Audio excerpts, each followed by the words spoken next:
যেমন ধরুন, একজন শিক্ষক ছাত্রদের বলল নকল করো না, ছাত্ররা নকল করে। এখানে কে দোষী, শিক্ষক না ছাত্র? ছাত্র দোষী। এখানে আল্লাহ মানুষ জাতির প্রত্যেককে একটা স্বাধীন ইচ্ছা শক্তি দিয়েছেন যে তোমরা যা খুশি করতে পারো, আমি শুধু গাইডেন্সটা দেব।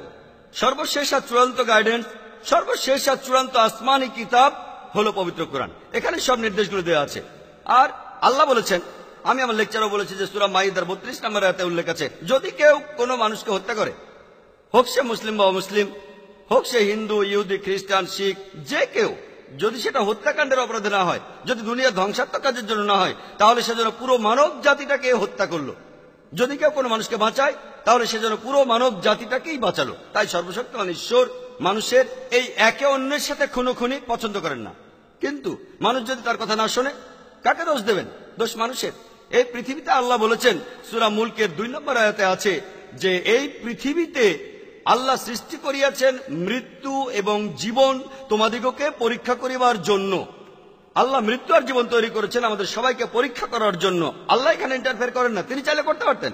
কোরআন বলছে যদি আল্লাহ চাইতেন তিনি সবাইকে বিশ্বাসী বানিয়ে পৃথিবীতে পাঠাতেন, তাহলে এই পরীক্ষাটা থাকতো না। যদি শিক্ষক চান পাশ করুক আর না করুক, তিনি সবাইকে পাশ করিয়ে দিতে পারেন। শিক্ষক পারেন, তবে সেটা হবে একচোখা। আর ছাত্রের স্বাধীন ইচ্ছাটা কি হবে? ছাত্ররা সবাই পরীক্ষা দিচ্ছে, সেখানে একজন ঠিকভাবে উত্তর দিতে পারলো না, তারপরও সে পাশ করলো। তখন যে পড়াশোনা করেছে সে প্রতিবাদ করবে যে আমি এই পরীক্ষার জন্য এত খাটাখাটি করলাম, আর এই ছাত্র নকল করছে, চুরি করছে, ভুল উত্তর দিয়েও সে পাশ করছে। তাহলে পরের ব্যাচ যদি তারা বুঝতে পারে যে শিক্ষক সবাইকে পাশ করান, সে ঠিক উত্তর দিক আর ভুল উত্তর দিক, তখন সবাই পড়াশোনা ছেড়ে দেবে। এভাবে আপনি একটা মেডিকেল ডিগ্রিও পেতে পারেন, কিন্তু এই ডাক্তার যখন মেডিকেল পাশ করবে, পাশ করে বের হবে, তখন সে মানুষ সারাতে পারবে না, মানুষ মারতে পারবে। আর সেজন্য আল্লাহ সুবহানাহু ওয়া তাআলা পবিত্র কোরআনের মাধ্যমে মানুষ জাতিকে নির্দেশ দিয়েছেন, হত্যা করো না, অন্যের ক্ষতি করো না, মানুষকে ভালোবাসো। আমার লেকচারে সব বলেছি। কিন্তু মানুষ যদি না করে, তার মানে তারা কোরআন মেনে চলছে না। ধরুন যে কোনো মানুষ, ধরুন সে যে কেউ হোক, সে আমেরিকান বা পাকিস্তানি হোক, সে পৃথিবীর যে কোনো জাতির মানুষ, মানুষ হয়তো বলতে পারে, ধরুন যদি আপনার নাম হয়ে থাকে কোনো মুসলমান নাম, আব্দুল্লাহ বা জাকির বা মোহাম্মদ, নাম দিয়ে বেহেশতে যেতে পারবেন না। নাম দিয়ে নিজেকে মুসলমান বলছেন, নাম আপনাকে মুসলিম বানায় না। মুসলিম কোন লেভেল না যে আমি বললাম মুসলিম আর মুসলিম হয়ে গেলাম।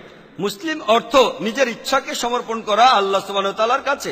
যদি কারো নাম হয়ে থাকে জাকির, আব্দুল্লাহ, মোহাম্মদ, শাকির, এটা কিছু না। যদি তারা নিজের ইচ্ছাকে সমর্পণ করে আল্লাহর কাছে, তাহলে তারা মুসলিম। শুধু মুসলিম বলে ডাকলেই হবে না। পবিত্র কোরআন বলছে কিছু মানুষ শুধু মুখের কথায় মুসলিম। তাই যারা খুনোখুনি করছে তারা কোরআনের নির্দেশ মেনে চলছে না। যদি তারা কোরআনের নির্দেশ মেনে চলতো, পুরো পৃথিবীতে শান্তি বজায় থাকতো। আশা করি উত্তরটা পেয়েছেন।